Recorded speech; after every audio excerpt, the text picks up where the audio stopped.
the goals are different for every homeowner, right? Like some people just want the lowest rate. It's their family home. They're going to live there for 25 years.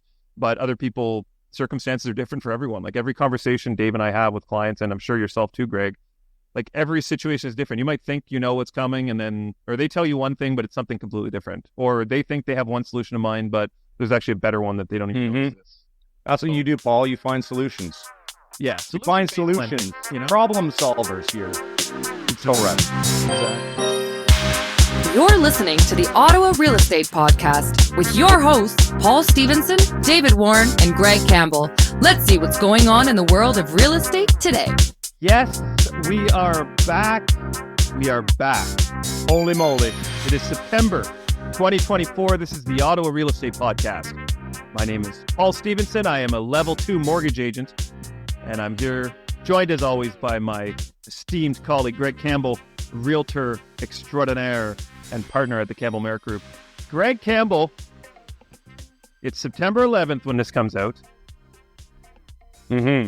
How was the summer? Groundbreaking. Fall starting. How are you doing? What are you seeing in the market? Let's get into it. I'll tell you, summer was great. I had a really good summer. And what I will say is that August was unexpectedly very busy for me, comparable to the last 2 Augusts that I've enjoyed as a realtor in the city of Ottawa. Now, I know it wasn't the same for everyone, but I had a lot of successful transactions, and two of which were from viewers of the podcast. Amazing. So, thank you for listening, for honoring me with the gift of working with and for you. Brought me much joy, and a lot of great adventures. But I mean, that's it. There's so much to talk about, Paul. There's so much to talk about. There is. I'm going through a cycle of change currently, as you know, Greg. I'm in a new office, beautiful new office in Carleton. Paul has left us. I'm loving the small town energy here. Shout out to everyone in Carleton Place who's been has been welcoming me with open arms. Funny, I have this like little kind of lunch board sign outside as I wait for my actual signage to be installed, and at least 4 to 5 people from town have commented being like, I saw your face. I didn't know you were here now. So it was amazing. Just funny to see that word travels fast. So moved over Sunday, sold my place in Ottawa, moved here on Sunday and getting settled in, loving it. Hockey season starting soon. Go CPC. Love it. Change is good. Change can be good. Change is good. Yeah, no, I'm really liking it. And I can walk to the office, which is, that's huge. Better than the 40-minute drive I was dealing with. That makes me very jealous. Yeah, I had a long drive in this morning, and I guess today was the first workers back to office day or something. Is that true? I think it's like Tuesday, Wednesday right now. Yeah, so it was today because I drove in yesterday, dropped the kids off at school on the way in. I drive to the office. It's usually a 30-minute drive. Today was 60 minutes. Not anticipating. Train was also broken. Thanks, Stephen. The train was also broken. We're on track. 2018. Cancel, please. But yes, so an hour in, upset. Paul's walking to work. I'm taking an hour, not down, but whatever. I thought there was like a big accident or something, but there wasn't. Oh, man. Other than the train not working is that's an accident, right? So the market, Greg. We're seeing lots of stuff. We were at a Ontario Real Estate Board event yesterday, which was really well organized, really well attended. And it seems that, at least from the speakers that were talking, I know Jenna was there, and you mentioned, I think we're going to have her on as a guest. Absolutely. Jenna Winwood. And, she was just talking about what she's seeing in the market. And I think everyone kind of feels the same. Like the sentiment from most people now is that there's a lot more confidence in the market. I think after this third rate cut, I think people are definitely more confident than they were in the spring. And I think as we go into, they were kind of talking about fall being kind of the new year for real estate. I think we're going to see a busy fall market. I don't think it's going to be anything crazy, like again, like the anomaly of a couple of years ago. But I do think we're going to see things kind of get back to normal in the sense of kind of a stable market, right? We've been seeing a lot of listings coming out over the summer and a lot of buyers kind of waiting. Now, as of this morning, there's talk of potentially 2 more cuts this year and an additional 2% or like basically 8 basis point. I'm sorry, not 8, 200 basis points, like 8 drops in 2025. So there's some crazy speculation. I personally think, just from talking to people, that like we will see at least 1 more cut this year. Not to jump into rates, because I know we have a whole segment on that now. But it was just interesting to hear from other people in the market, because, we're kind of siloed. Like, I'm in my office all day. I'm talking to my clients. I'm talking to my lenders. But as far as actually getting out and talking to a lot of industry professionals, it's good to hear that everyone's kind of seeing the same things. And, sometimes you feel like you're on a bit of an island. So it's good to see that other people in the industry are experiencing, kind of had the same sort of summer, like very busy July, August, super slow as usual. And now people are saying it's starting to pick up again, more buyer confidence. Yeah. More sellers coming to the table as well to kind of get more sellers. What they were hoping to get in June, might be able to way more sellers coming to the market. We listed, as of the end of this week, we've listed 7 properties in the last 2 weeks, which for us is, for most agents, that's busy. That's very busy. A little bit overwhelming, to be honest, but we'll get it done. Some of those sellers have already purchased homes. I think they got great deals doing so in August. But yeah, like the other agents were saying yesterday on the panel, I think we're heading into a busier fall than we're used to over the last few years. Although typically September has an uptick in listings and activity overall, trending downwards past mid-October to the end of November into December, and then back up in February. But yeah, I think we're going to be pretty active. Like you said, buyers are a little bit more active again. I say they're still in the driver's seat right now. They're being very cautious. There's a lot to see, so take your time. I've got some great numbers coming up too about that. So any of you buyers out there can compare, and any of you sellers, the whole thing is just pricing it properly. Sure. Yeah. We did, one of the women I met yesterday, her name was Tamara, and she actually said that she loves the podcast. She actually started her own podcast with 3 other female realtors, and it's called She Sells Homes. Oh, yeah? I think they're on their 10th episode.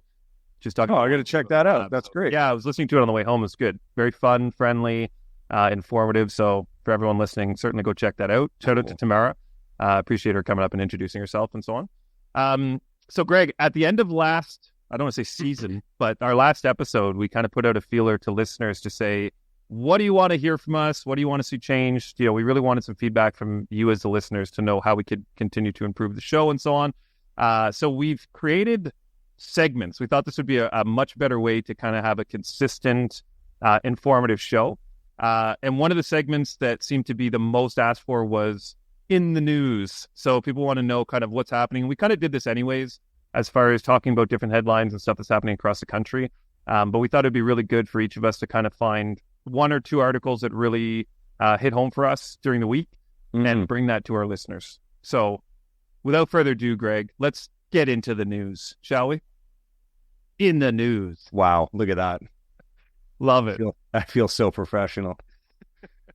In the news, guys, we got some big shifts in Canadian real estate worth talking about today. According to Better Dwelling, housing inventory is growing at more than twice the rate of sales. That means there are more homes on the market, but buyers aren't keeping up. This could signal some cooling in the market. Why is this important? Well, if you're thinking of selling, it might mean longer times on the market or more competition. And for buyers, it could lead to more negotiating power with more options available. But keep in mind, interest rates still play a big factor. This imbalance might drive some price adjustments, but only if buyer demand stays low. As always, it's key to keep an eye on trends and act based on your personal situation. You never want to miss an opportunity just because you're waiting for the perfect time. I think that entire piece from Better Dwelling summarized is very true. They're talking about basically what we were saying even just before I read the article. The whole inventory is up, buyers are out, but buyers are cautious. And the rates, if they keep going down, buyers will be more open to spending as they start to balance out better for them. But there are great opportunities that will disappear. Oh, wait, is that me pumping the market? Wait, I better not say that.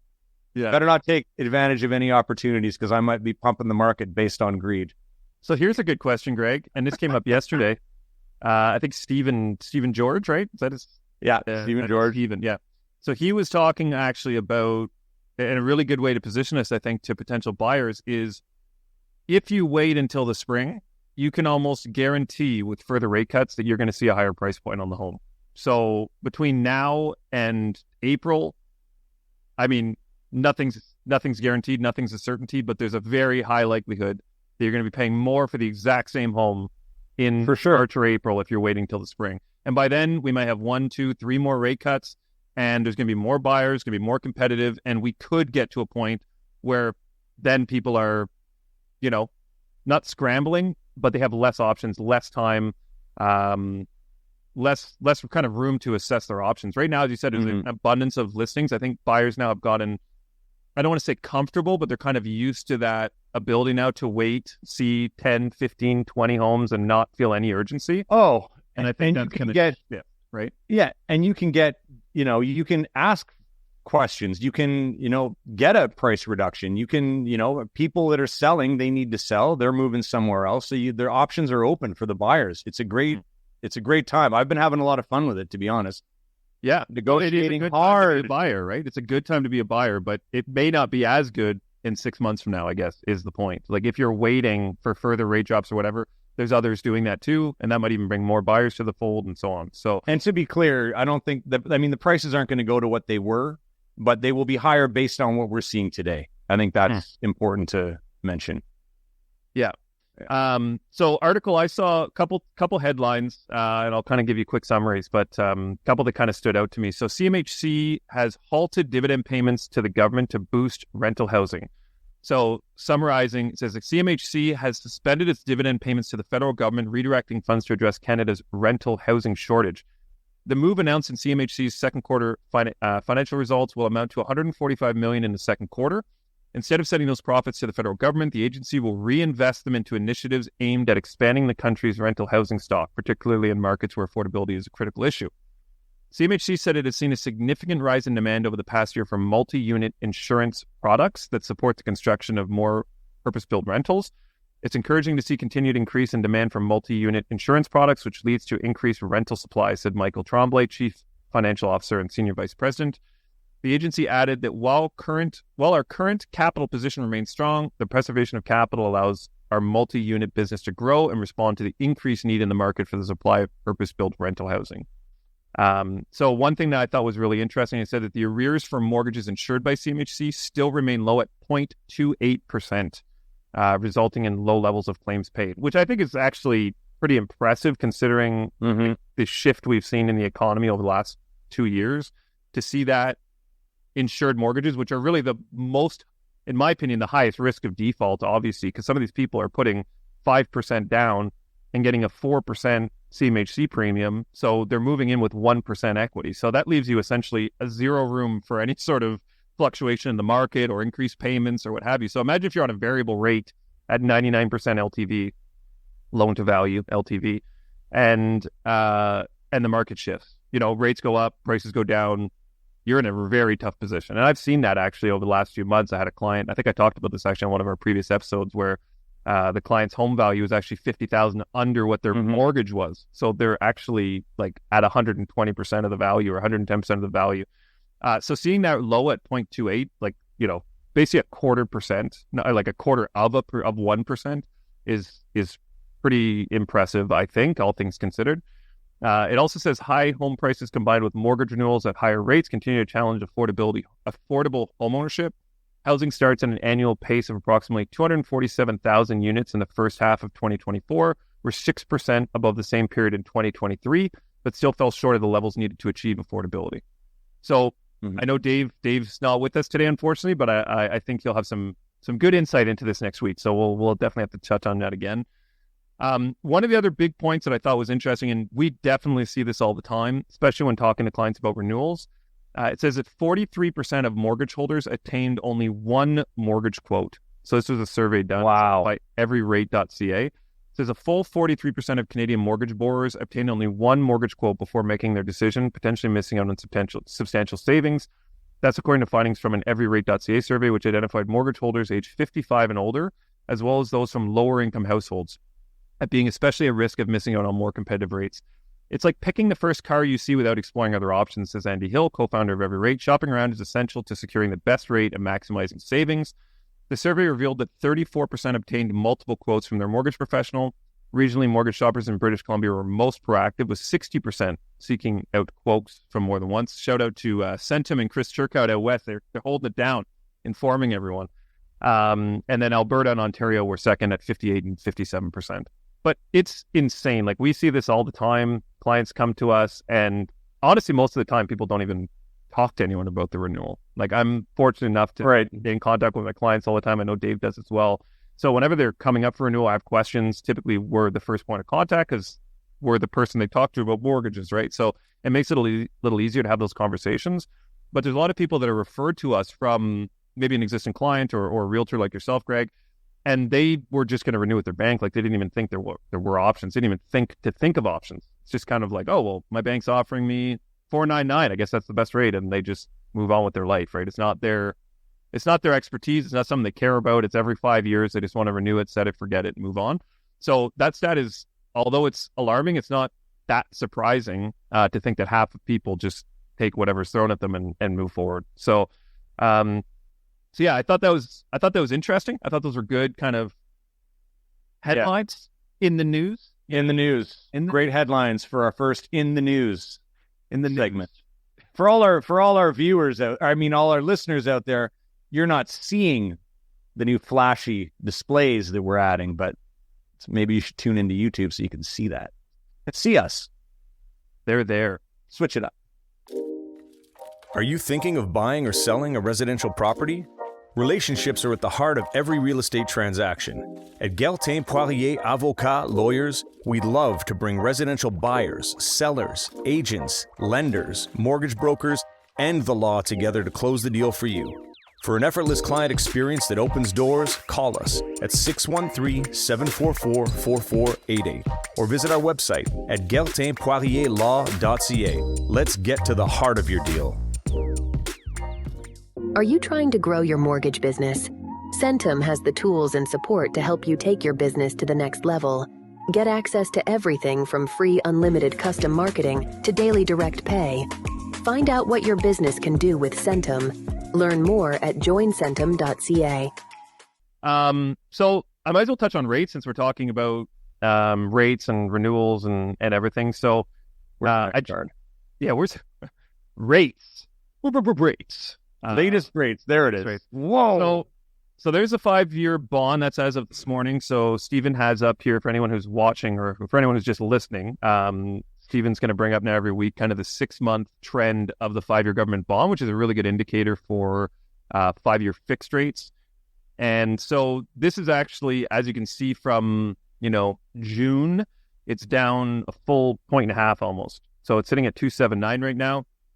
I would assume, and we already saw it this morning, that we're going to see lenders drop their fixed rates again in the coming probably week, maybe two, kind of seeing where this bond goes. But I had, a 5-year fix this morning as low as 4.39, like somewhere in the 4.39 to 4.59 range. 3-year fixed somewhere between, 4.59 and 4.79. And variable now with the Bank of Canada's rate drop last week, which again was kind of the third drop now we've seen. We're sitting at prime minus, say, 0.9. So that would be, variable rates. I'm sure most people know this, but I'll just give you kind of a quick summary. Fixed rate obviously is consistent for the full term. So if you have a 5-year fixed at 4.39, you keep that same rate for the full 5 years. The variable rate is based on whatever the prime lending rate is, which is kind of what the Bank of Canada dictates, that overnight lending rate, which lenders use. And then you get a discount off of that prime lending rate. So for variable rates, typically you're getting, at least on an insured purchase, so, less than 20% or more than 35%, you're getting a discount off of prime. And right now that ranges somewhere between, 0.7 and I'd say 1% off of prime. And prime as of today with most lenders is at 6.45. So you're looking at kind of a 5.45 to 5.55 variable rate. And I wouldn't say there's a lot of people asking about variable rates yet, but certainly more than there was 6 months ago. Like, it's probably 1 in 5 conversations now. People are even kind of tinkering with the idea of maybe going variable, or at least they like the idea of watching their rate continue to drop. And I think with these headlines, we're seeing about, 2 to 2.5% rate drops potentially in the next 14 to 16 months, that there's going to be a lot more people asking about that kind of variable rate option as a solution. I have a quick question for you, Paul. What can we tell the listeners out there versus A lending versus B lending with the current rates out there? Is there like an easy way to is it like an extra point you would be paying if you were at a B lender as like a basic kind of idea? Yeah, so B lending, prefer the term alternative lending. Alternative lending, sure. Yeah. But so B lenders typically have, their rates are typically a bit higher. And these alternative lenders are typically for people that have maybe bruised credit, or oftentimes it's not even that they have bruised credit. It's the fact that they have too high of a debt to income ratio, which is essentially like what percentage of your overall income is going towards all of your debts, including that mortgage. So oftentimes lenders, although a client has a mortgage, even if it's not insured by CMHC, oftentimes the lenders will still follow the insurer guidelines because they may back end kind of insure that mortgage. So the typical guidelines state that you have to have less than 44% of your overall income going towards your mortgage and all of your debts. So oftentimes if people are over that 44%, it can force them into these kind of alternative lenders. But the rates for alternative lenders are based on oftentimes your credit score and potentially those debt to income ratios. So someone who has, say, a 580 beacon score will get a different rate than someone that has a 720 beacon score, and maybe just their debt to income ratios are out. So I would say right now for an alternative lender, you're looking at somewhere between 599 and 699, let's say. Yeah. Okay. And with those alternative lenders, oftentimes there's also, well, actually every time there's going to be at least probably a 1 to 1.5% kind of lender fee associated with that. So you pay a percentage of the overall loan amount.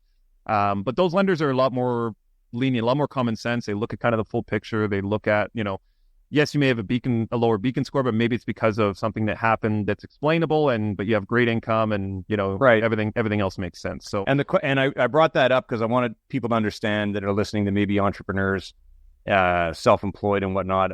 I just did a transaction with a buyer, and like an A lender wouldn't even really look at this for nearly the amount of what we got for her. And it was an investment property, tenanted. They're moving into one unit.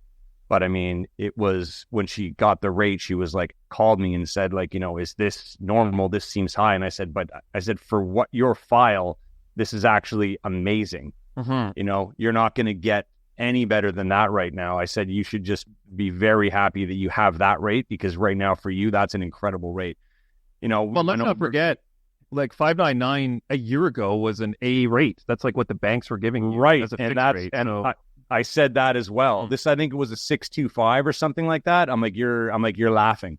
This is perfect right now. Yeah, I have a perfect case study, a perfect example of something that happened recently. A couple, I'll keep the specifics broad, but a couple going through a separation, and both living in their own homes for many years, well, at least a while, but still going through the separation process, both on each other's mortgages and both having combined debt. So like a lot of intertwined connections. Neither of them were able to qualify with the traditional lender just because of the fact that they wanted to kind of separate this. And the priority was lowering the payments, separating everything exclusively for at least a year or two until they sell their homes, right? So got the separation agreement, kind of outlined all the specifics, who was taking what debts and so on, and kind of guided them through that process. And then we were able to get both of them approved with an alternative lender on each side. And that was simply because, as I mentioned, the credit scores were great, income's great, but the debt to income ratios were just slightly high because of the debt load they were taking on. But again, this is a short-term plan, right? This is just kind of to separate everything, clean it up for a year or two, and then they're both going to kind of move in their own directions. So that's a perfect example where, instead of selling the home, losing a bunch of equity, paying a bunch of fees, paying penalties, this allows them to essentially keep their homes, continue to build the equity, separate everything. And the goals are different for every homeowner, right? Like some people just want the lowest rate. It's their family home. They're going to live there for 25 years. But other people, circumstances are different for everyone. Like every conversation Dave and I have with clients, and I'm sure yourself too, Greg, like every situation is different. You might think you know what's coming, and then, or they tell you one thing, but it's something completely different. Or they think they have one solution in mind, but there's actually a better one that they don't even know exists. That's what you do, Paul. You find solutions. Yeah. You find solutions. Problem solvers here. Exactly. So right. Exactly. Should we get into some stats? Yeah, let's hit the stats, Greg. Data? I love those. Those fire me up. Okay, I'm gonna give a broad the broad aspect of the board before we get into the specifics here. Love it. Let me just get into this. So, love colors. in August, and I have some stuff to say about this because it can be confusing. There's a lot of people that were questioning this when this came out.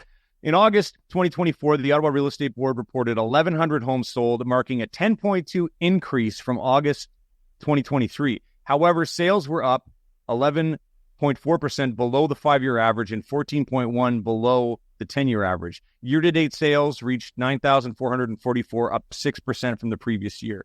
OREP President-elect Paul Zahn expressed optimism for a heated fall market fueled by sustained summer activity and a third consecutive interest rate drop from the Bank of Canada, as we've been talking about. While buyers remain cautious due to affordability concerns, new listings and stable prices provide opportunities for patient sellers. The MLS Home Price Index showed a slight dip in overall prices, with the composite benchmark at $646,000, down 0.3% from August 2023. Single-family homes were priced at $732,500, down 0.3%. Townhouses at $502,000, up 0.3%. And apartments at $416,800, down 1.2%. The average home price in August was $660,000, showing a modest 0.3% rise. Inventory levels saw a significant increase, with activity listings up 25.8% from August 2023, and months of inventory reaching 3.3 months, indicating a more balanced market. So basically everything that we've been talking about, that is what the president-elect of the board, mentioned in the monthly stats here and what they have from their data. So let's get into what I've brought now here. You're gonna have to bear with me. I don't have the way that I did these charts. It's a little bit. What are we starting with there, Stephen? Is that the new listings? New listings. Yep. Okay. So in August, what I did here, guys, and all this information is available. If anyone wants this direct, I think I mentioned, last season or whatever, that I was going to start posting a landing page with these. That's going to happen. But if you want to see these or you want these graphs, just message me direct and I'll send them to you in a zip file. So new listings in August. And what I did was I compared Orleans, Nepean, Canada, and Stittsville, as opposed to doing a broad spectrum of Ottawa. Now, Nepean, when you try to do Barhaven, nothing comes up. So I'm going to assume that Nepean includes Barhaven for this example. It may not, but I'm just doing my best here with what I have. So if you look at this, it's pretty wild. Like, it's not that much different. 2022 versus 2023 and 2024. The listings are up almost equal in each market. Other than Nepean, there's a slight drop in 2024. But, in Orleans, you've got 73 new listings in 2022, 77 new listings in 2023, and 78 in 2024. This is all for the month of August. Very consistent. Yeah. Yeah. So let's just keep going on this because we could talk about it for an hour. What's the next slide there? Is it the August home sales? August homes for sale, yeah. So homes for sale total in August. We'll do, let's do Canada on this one. 54 homes for sale in 2022, 48 in 2023, and 68 in 2024. So definitely an increase in 2024, in the Canada and also in Stittsville and Orleans. We're up to 99 homes for sale. Now, again, guys, this is for all types of properties. This is for everything but rentals in here. This is condominiums. This is detached townhomes and semi-detached. Excuse me.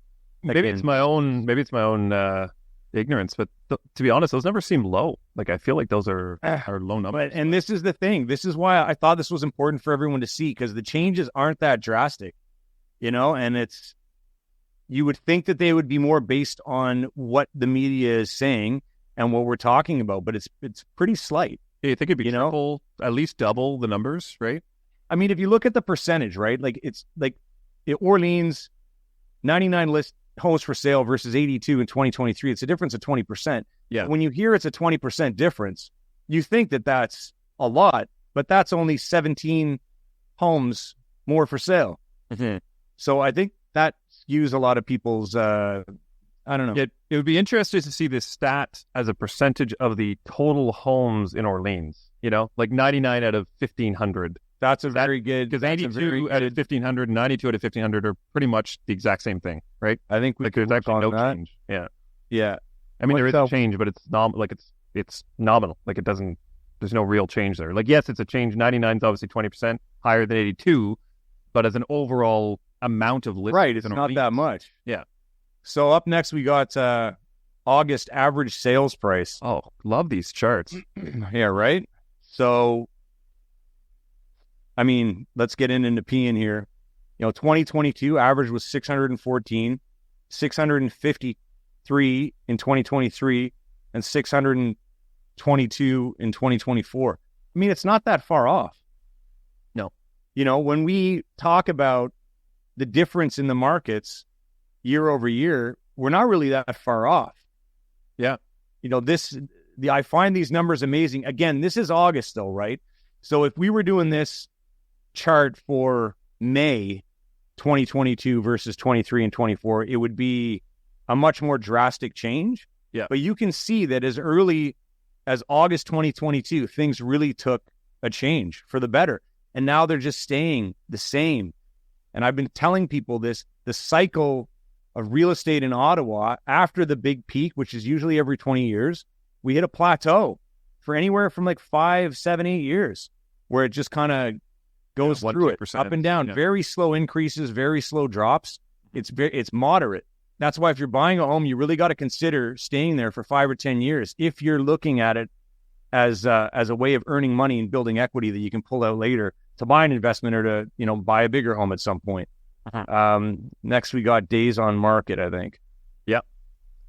Days on market. So again, we've got one big month that stands out. Well, one big thing that stands out for Stittsville, that was 40 days on market in 2023 for the month of August. But I mean, on average here, like, if you look across the whole thing, you're looking at about 30. And let's remember too, August is probably one, if not the most, like the slowest of all months, right? Like everyone's away, everyone's at the cottage, everyone's camping, everyone's, on vacation, doing things before school starts. So typically going to be the longest days on market for the year, I would guess. You would think, right? Yeah. And what was that? Days on market. Up next, showing. I love this one. I found this one. Showings to sold. Oh, that's so cool. This is so. Keep in mind, this isn't just August. This doesn't represent showings on properties in these communities in August. This is showings of properties that sold in August and how many showings it took on average to sell that property. That's a really cool stat, actually. Right? Never seen that before. And neither had I. I'm working. Excuse me. I'm working for the fans. Working for the fans. And if you're listening, go to YouTube and check out the charts. They're check out. Or I said, send me an email. I'll send you this. It's all available to you. Showings to sold. This is very interesting. So on average, if you look at the whole thing over 2022, 23, 24, I think we're probably sitting at around 11 and a half showings to sold. Most communities are, anywhere. I mean, you've got what this year for Orleans, it was 13. Well, let's say 14 showings to sold, 13 showings to sold in Nepean, 13 showings to sold in Canada, and 10 showings to sold in Stittsville. Which is when I start working with a buyer and they ask, what can you tell me about, like, how many homes will I see? I say, you'll probably see 10 homes at least before you fall in love with something. However, that can change, and it's tricky when you're working with a first-time buyer, because sometimes when you walk into a house, that it's the one that they should buy, but it's not, it's not up to me. It's not up to the agent. They have to go through the process.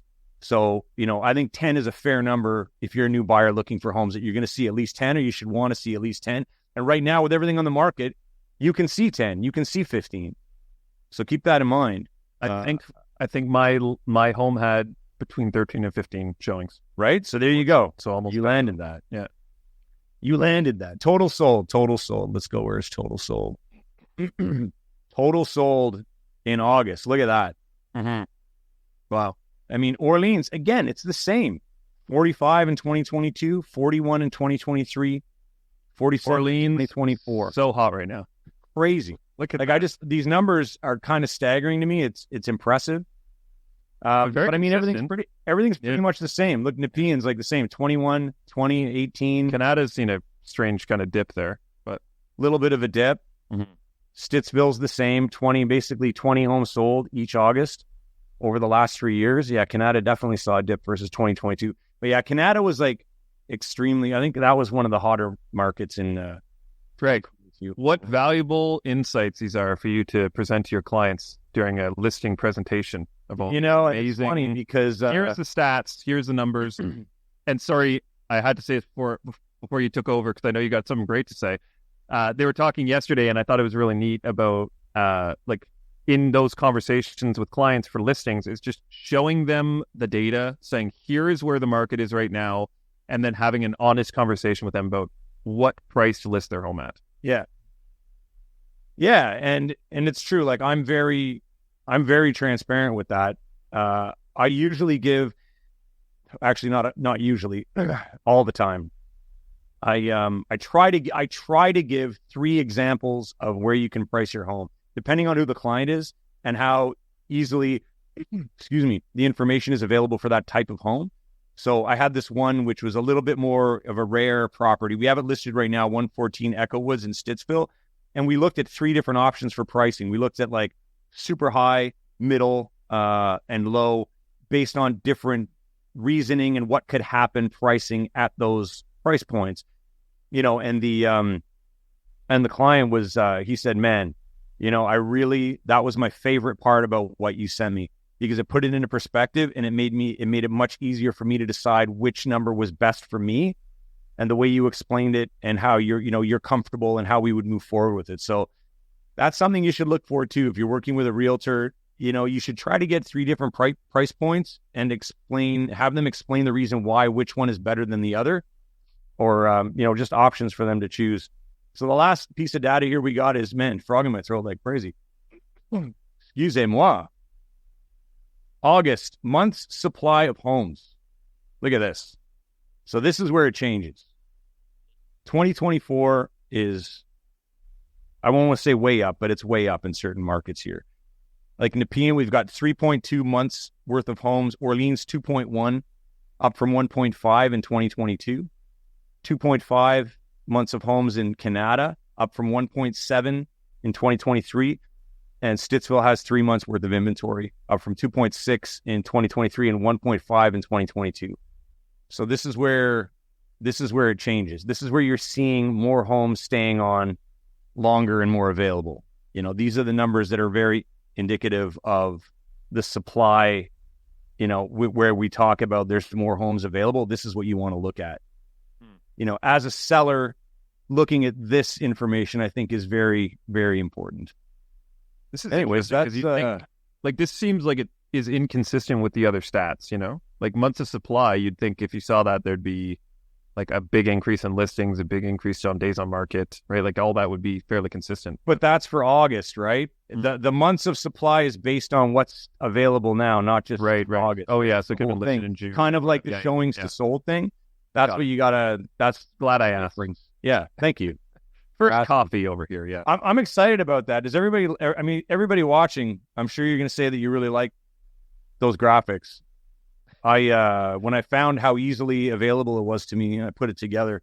I'm going to try to do something like that every month for the month over month, year over year, and then I'll have a weekly one based on certain neighborhoods. So if anyone out there has a certain specific neighborhood they'd like addressed in an upcoming show, maybe a neighborhood that I don't usually address, like Orleans, Canada, Stittsville, or Barhaven, please send a message and I will deliver the data to you.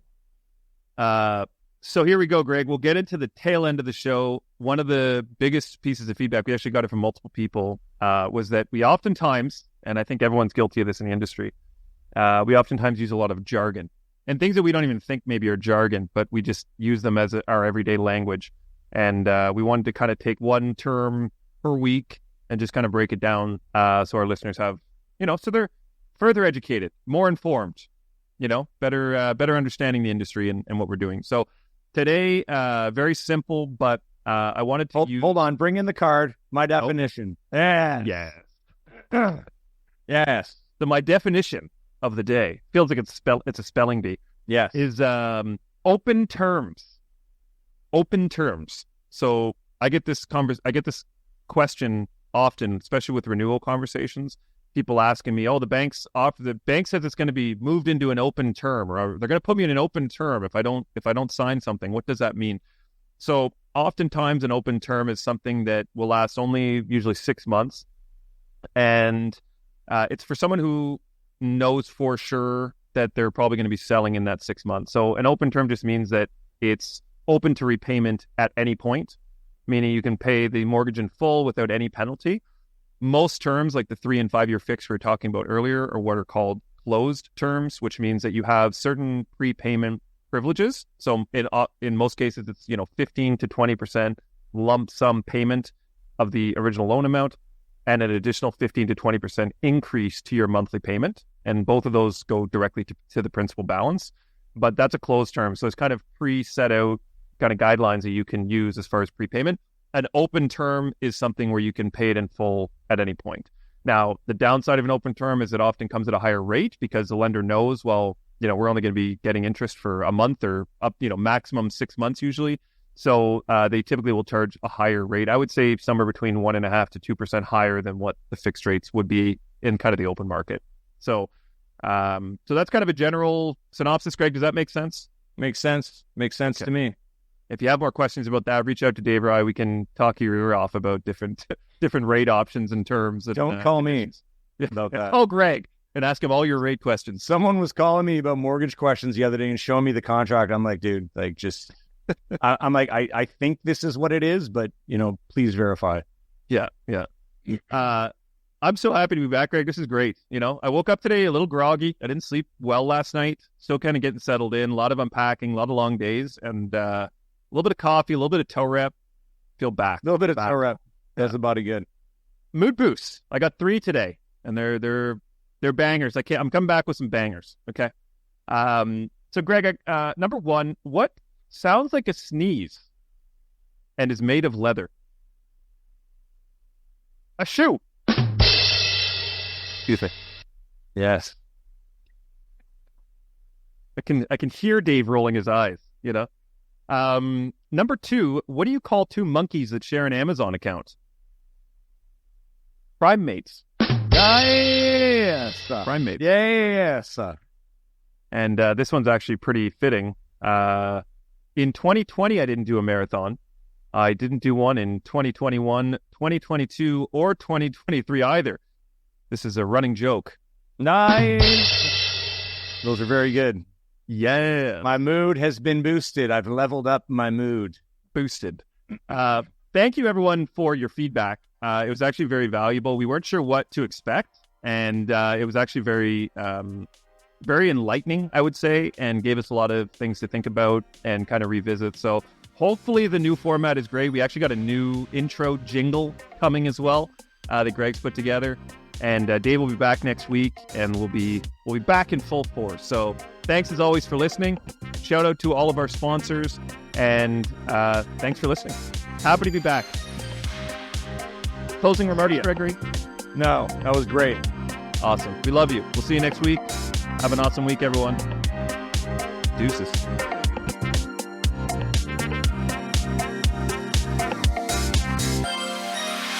Thanks for tuning in, everyone. We hope you enjoyed today's episode. Please remember to like, share, comment, and subscribe because we'd really like that.